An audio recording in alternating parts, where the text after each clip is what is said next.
Michael, I can't believe we're sitting here again already. It seems like yesterday afternoon we had a conversation. I know it does. And again, you're just coming home off a trip. Yesterday in our Sunday morning leaders teaching time, getting a report back from your travels, I can't wait for this conversation. It was so encouraging.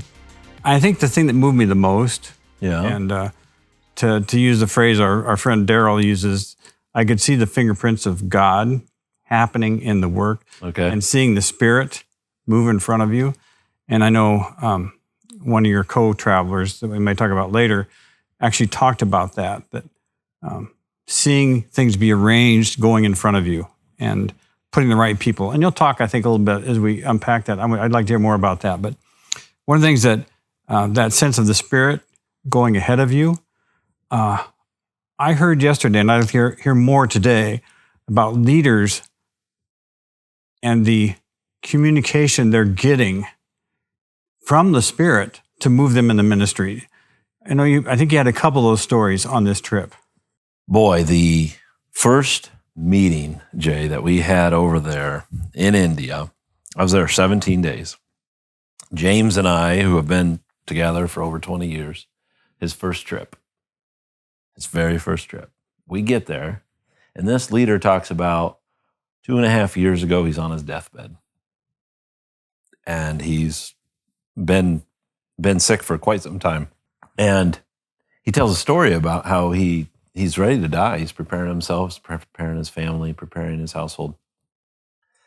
And Jesus shows up in a dream and says, you're going to live, and furthermore, I'm going to give you something to do. And then Jesus disappears. And so of course, he wakes up, and the next day he tells the story about how he's like, wow, what am I to do? So a day after that, he gets a communication concerning one of the decisions that we had made about we're going to have a different pathway. We're going to renew this pathway. It's our doctorate program for top leaders.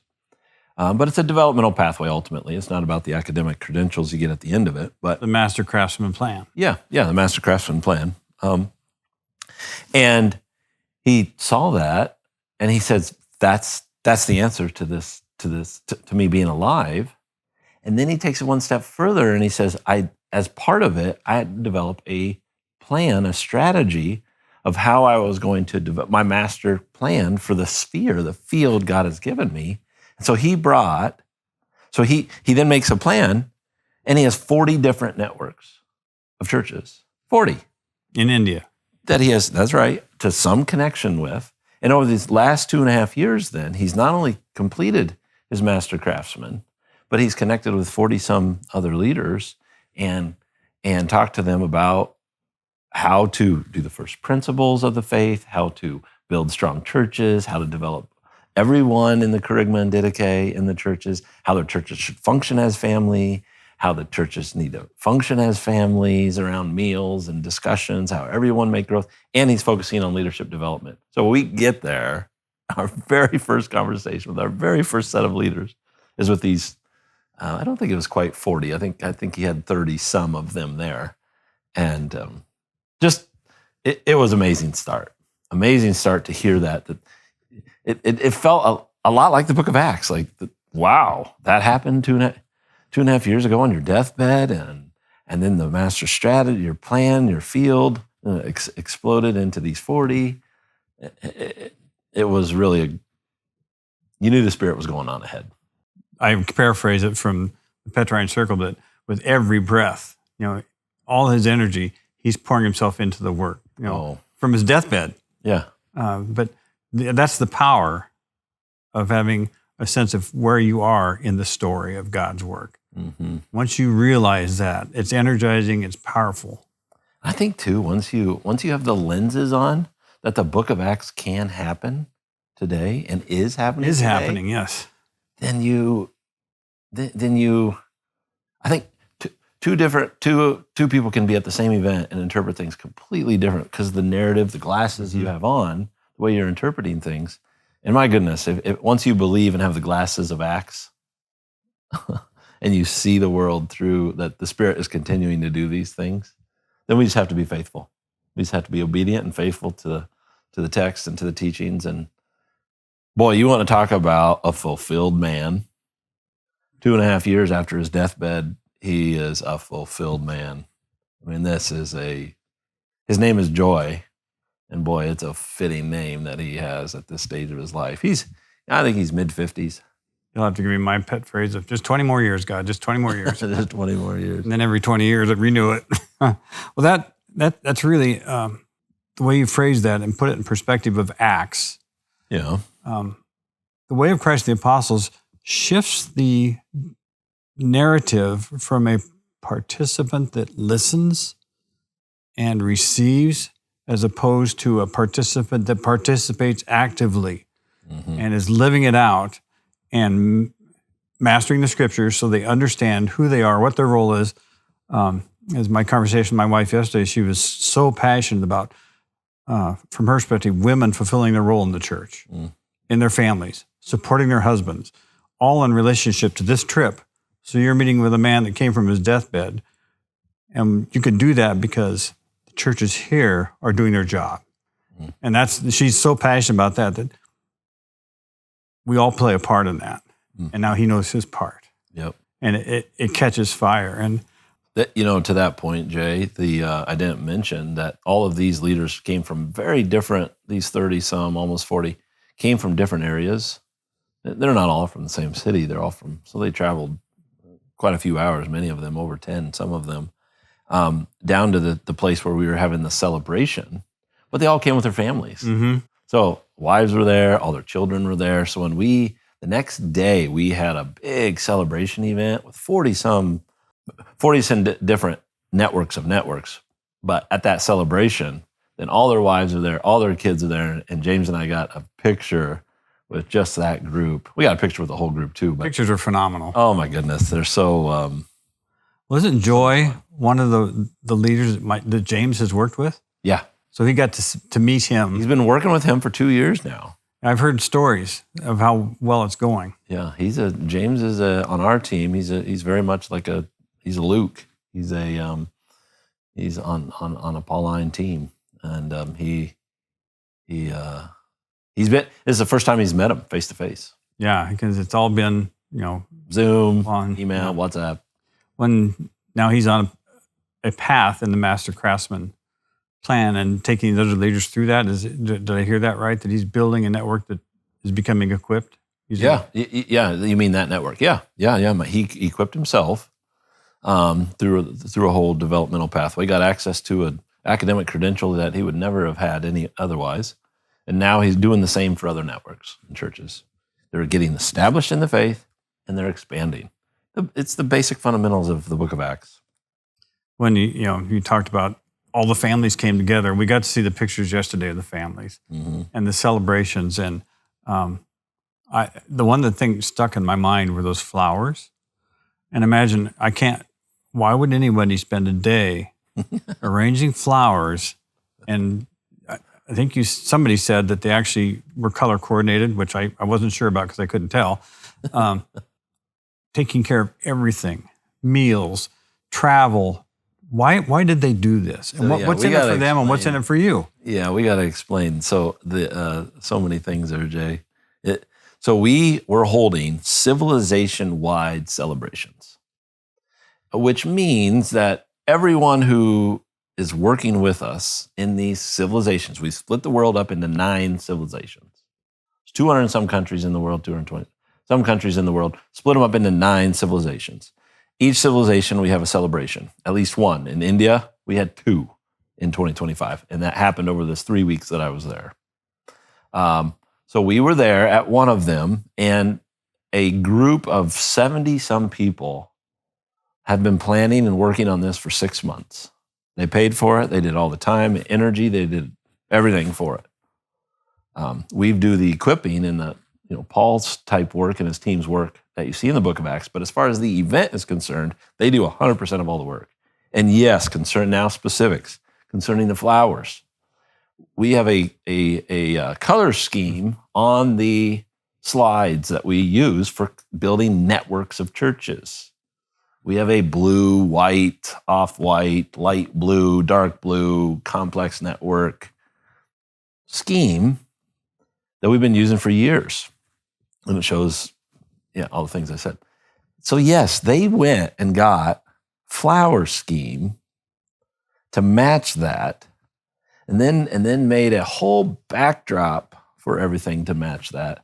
It took them a day to put the flowers up. Now, the flowers are in archways that you had pictures from. They had particular camera angles for the stage, and so the stage had flowers up and around the whole backdrop. They had flowers up and around the whole stage, about waist high the whole way. The entryway had the same flowers, and the flowers are this big, and the auditorium we met in was 1,000 or more people, so a couple thousand people. So it was quite an epic event, and for a lot of people, they're never receiving more than a fifth grade education and never had any acknowledgement or celebration in their life for any reason. And so we can talk about that more later. But as far as the event is concerned, boy, the teams there did a phenomenal job investing their gifts and their. Why do you think they did that? Why did they do it? Because they have the vision that they are participating in what God's doing around the world. That particular church, the one in Chennai, was the location we were at first. And even the second team, which is a collection of different teams. The first one is more of a singular team of 70 people or more. I know they believe that they're part of the Book of Acts. They're part of what's continuing to unfold. And so they invest their time and energy into it. And they've been impacted pragmatically as well, not only believing they're part of it, but I think they've been impacted. And they see and they want to give back. So keep in mind, we didn't give any money towards it. They put the networks, some of the other networks helped pay for it. We had food, we had camera people, we had design work. Tech teams. Oh my goodness, endless. I think of that imagine. All done out of the church though. Yes. From church people. And all on their own initiative. Yeah. Right? Yeah. So I'm thinking of, in the first century, as Paul traveled, imagine the celebrations that took place when Paul came back into a church that he established. And as an apostolic leader traveling, that the accomplishment they have that's their work, but the sense that they're partners in something big. Mm-hmm. And another part of the celebration, if I understand correctly, is you had leaders from all over the global network sharing encouragement to those in these meetings, correct? Yeah. I saw some of them. 14 different languages are typically spoken. 14 main languages in India, the largest country in the world. But yeah, most of these networks that came together for these two celebrations had never been together in their entire life.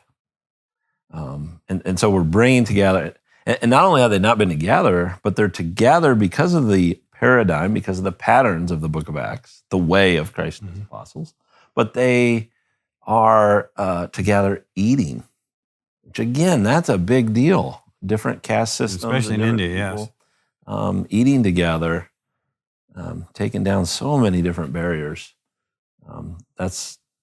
These celebrations were a big day. It was a fun, rewarding time. From the sending church, that you had women.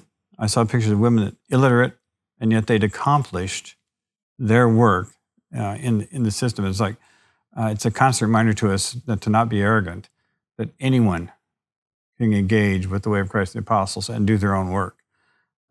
You don't have to read or write; you just have to be able to think, and everybody can think. Yeah. And they can all they're all equipped to engage. So. That was probably one of the more rewarding moments. So many rewarding times and moments, but one of the ones that stands out was that one that you're referring to, and that is when these women who could not read or write had been working at these 40 principles. First principles, the first 8 books in our resources.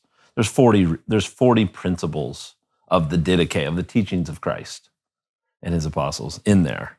40 of them. They learned them over a period of time and received 2 certificates, life in the church and life in the family is what we call them. And those are the fundamentals of the faith. And they accomplished them. And they stood up. They actually waited in, because there's such a long line the way the one in Mumbai happened, but they waited and waited and waited, and we got a picture together. And they had never received a certificate for anything in their entire life up until that point. It was a touching. You could see this. You could just sense the Spirit was moving, and I'm almost at a loss for words. Well, they're equipped. They're on their pathway to being established. Yeah, it was funny that you also have a picture of a young man that his father had him go through some of the work and wanted a certificate. Oh, you're not like the 6-year-old. Yes. Boy, another notable time, another impact stories where we had a 6-year-old that had gone through it verbally again. I asked him about some of the principles. I said, name me one of the 40. You know what he said? He said, think in principles, not rules, which is the 5th one out of Romans 14. It's very foundational. Wow. He's a 6-year-old and he can say, don't think in rules, think in terms of principles. Concerning generations, we had a 3-generation. I was making sure we could get a picture of them. I have the picture of it, of an 80-year-old couple, in their mid-80s. They're 50-some-year-old kids. Oh, yes. I saw that picture. In the mid-50s. And then their teenage would be grandkids to the older one, and of course, kids to the parents there, the middle generation. So we had 3 generations. There was about 7 or 8 people. Mom and dad, 2 sisters, husband, and then the kids. All of them received certificates, and I think combined they got about 12 certificates between the 7 of them. That's so what and the look on their face, the joy on their face. It was you could feel it even through a photograph. And I want to quick spin back to the leaders from around the world that sent messages in. A couple of them really struck me, and the message, like Anton, Femi. Yeah. But it was their recognition to India was, you're doing your work, supports us. It was that whole network concept that strong nodes there make strong nodes here. And they thanked them for doing their work. Not congratulations, but thank you for making us better, for helping us. Yeah. That leaders support leaders. So we had, I think it was 12 different countries that recorded videos, top leaders from different countries. We had Ukraine in the middle of the war. We had, I was going to name all 12. Let's not name all 12, but from around the world, Latin America, Europe, Africa. We had Dubai, so Middle East, Ukraine, Chinese. So we had leaders that then sent their messages to the Indians. What a powerful time. And I didn't realize, we get the joy of traveling and seeing all these people face to face. And so you get the sense then that as you step back from it and reflect, you can see what God's doing around all 9 civilizations. You can see how the Spirit's moving and in these people. And we get the benefit of seeing that. But my goodness, to have women who cannot read and write participate in their first principles work, and then see someone from Ukraine in the war, see somebody from Paris, see somebody from Dominican Republic and say, I'm with them. Yeah. I'm doing the same principles, side I'm doing by the side. same work that they're doing today, and that connects me even closer that I'm continuing the book of Acts. I've got meaning, I've got purpose in my life, and I'm part of something bigger than myself. I have reason for living, I have reason for existing. Let's do this. Well, and Spain even took it a step further. They did. I assume you're referring to, they had their own celebration. They had their own local celebration, was sending us pictures the day after we had the first celebration in India. They were sending James and I pictures of their celebration. And it was a big old banquet feast. Around a table, round tables, and with just a few less people than India have. Why do you think that's so powerful? And we've seen it here with the conference, sharing the celebration, the being together. Even though they're in Spain, they're still together with their brothers and sisters in India. Why is that so powerful? We've seen it for decades. Boy, I think it's when you have a common goal, a common mission, you have a common vernacular. Even though you don't speak the same language, you know that there's a set of principles that guide it. And you meet around a meal and dialogue, which are fundamental to human life. But to know that's God's design for us to be a family, I think there's just some elements of basic humanness tied with a mission to it that just makes it a simple yet powerful force. And seeing them in Spain do it at the same time we're doing it in India. And the camaraderie, the love, the care, and that, I think that's so true. It's simplicity, maybe it's power, but we are, as humans, we're safe when we share a meal, and we're designed to dialogue, and that's how we sort things out. Yep. So that dialogue was going around the world at the same time you were celebrating in India. Yeah. That's very encouraging to all of us, and that we can't forget that we're families. It's just a big family. It's just a big family. Working together. And then you have just a few hours of meetings on the side. That was one thing I think By people... few, you mean endless hours. I think people don't understand. In my professional paid work, I had to travel a lot. And it's people, oh, that's so exciting. That's so fun. I go, a hotel in Mumbai looks pretty much like a hotel in Washington, D.C. You get off the plane, you go to work. And you're either in cabs, you're in meetings, you're eating or sleeping, but it's never off time. So it is exhausting. So thank you for you, James, Michael James. The three of you that went together. Jeff was traveling at the same time. There's a cost to that. And that's what we all feel, that cost, but you folks pay it directly. And it's the image of this glamorous life on the road.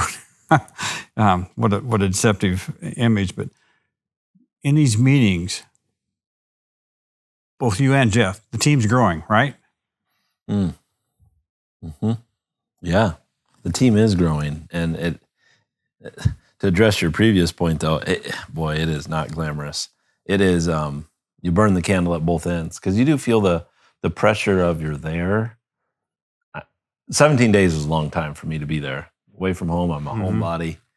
I love home, but God's called me to be sent out. And so when you're sent out, you feel an obligation.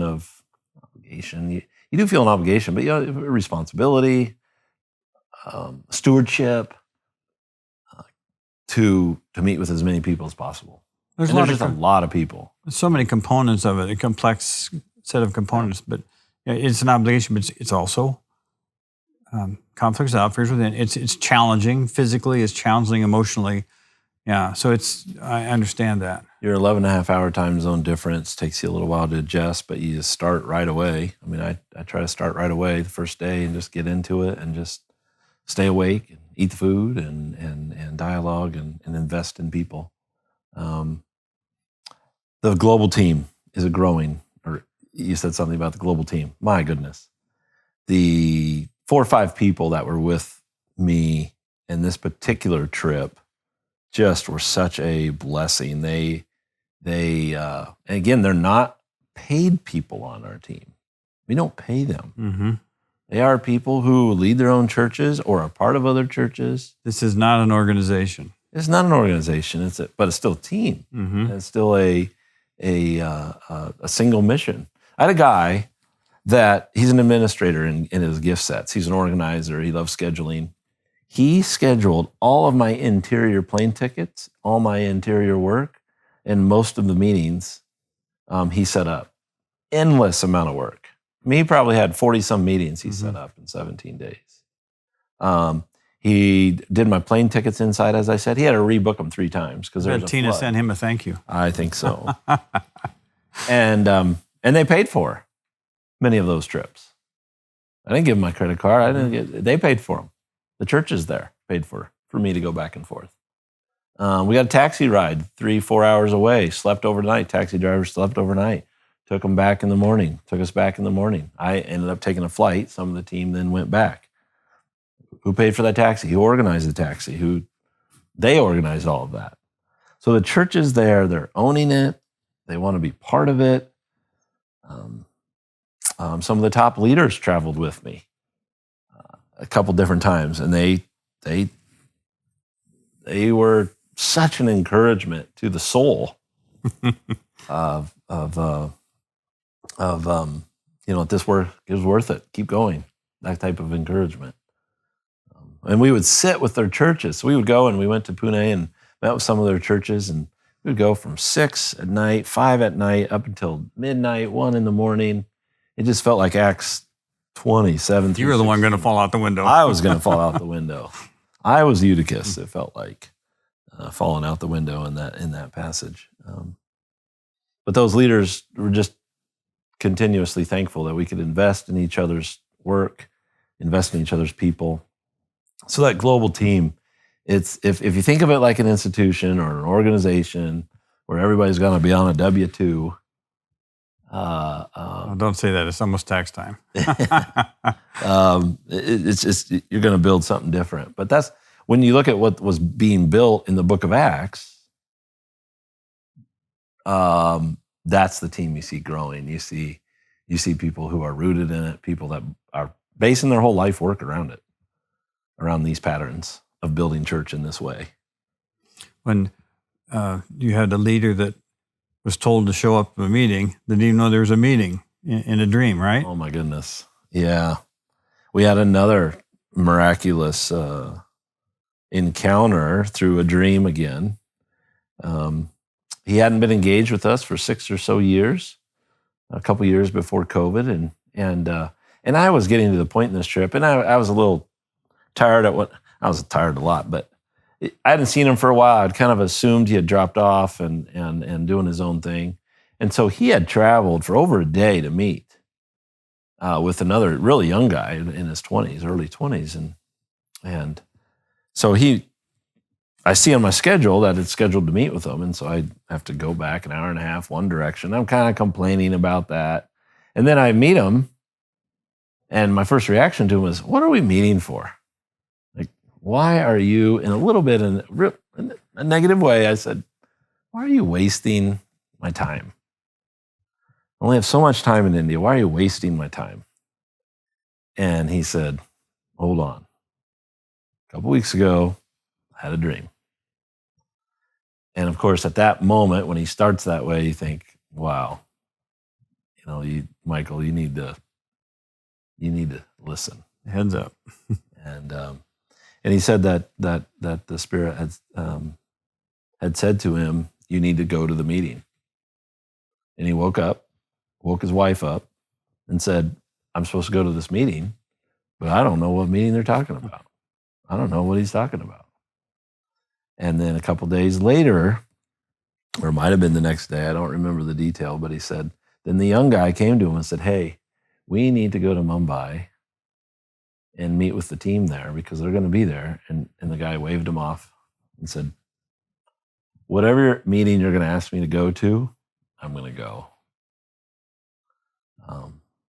And so that was the beginning of that meeting. I started at a completely different spot. Like, this is a complete waste of time. And he started in a place of, this is what the Spirit is saying. And so we got to follow what the Spirit's saying. Those are powerful moments.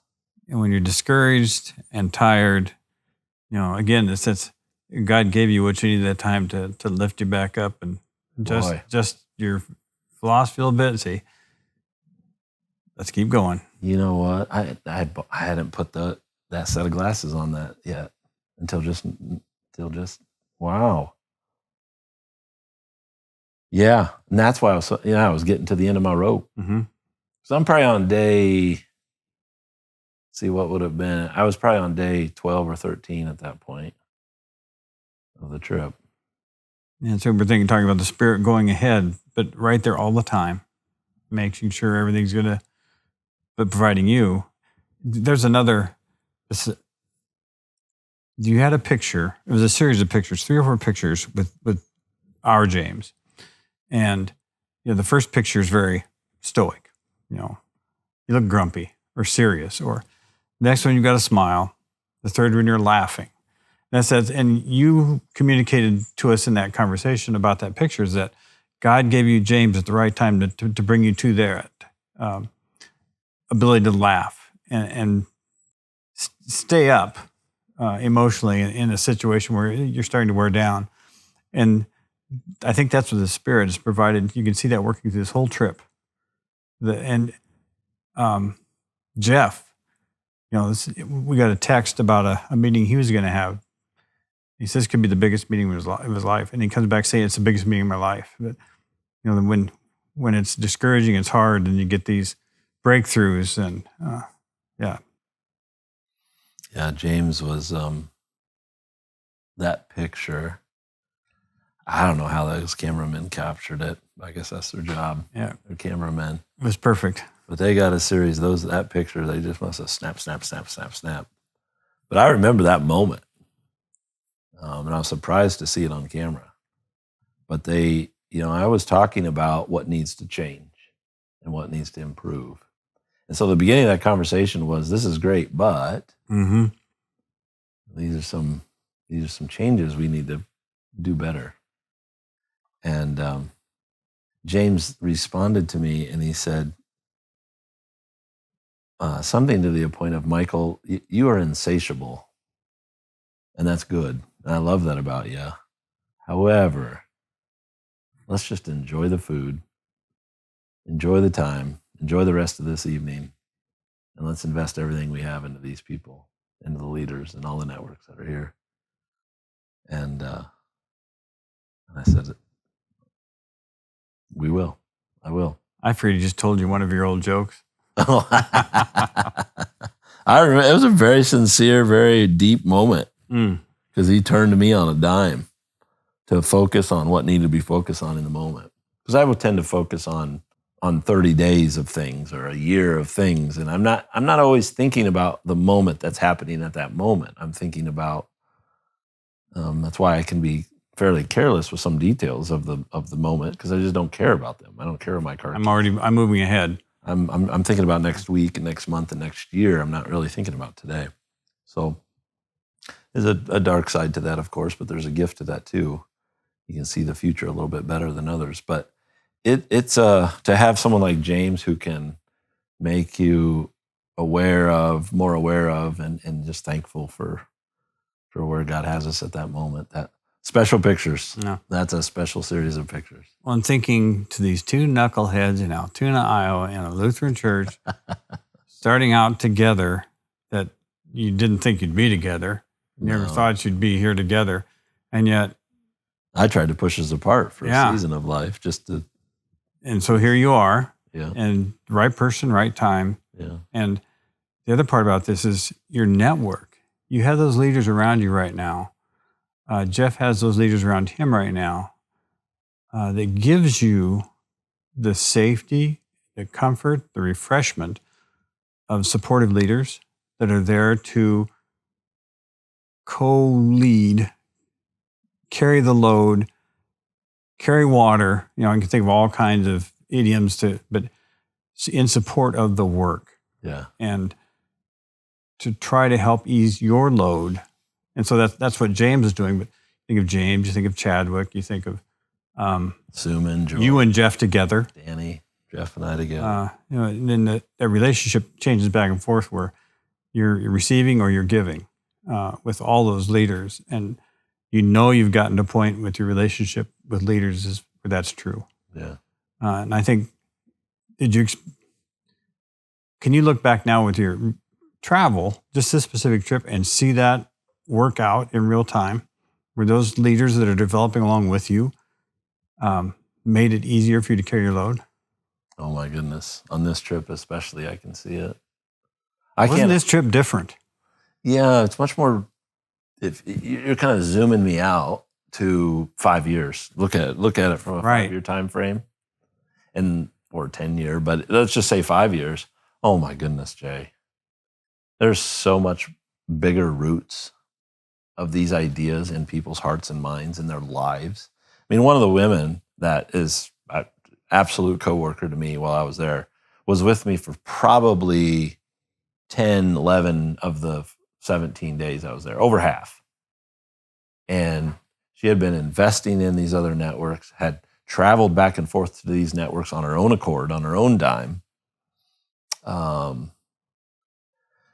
Time, talent, effort, had invested in, and then she was traveling with me to invest in them again, and giving me all the context, how she went ahead of me. It's the narrative, the stories, the instructions of the New Testament. Boy, that's progress in 5 years. That's progress in 10 years. We've been traveling in and out of there for almost 15 years. Yeah, and as Bill, since 1983, so 40 years. But and I love you like a son, so I can see how you're so easy to love.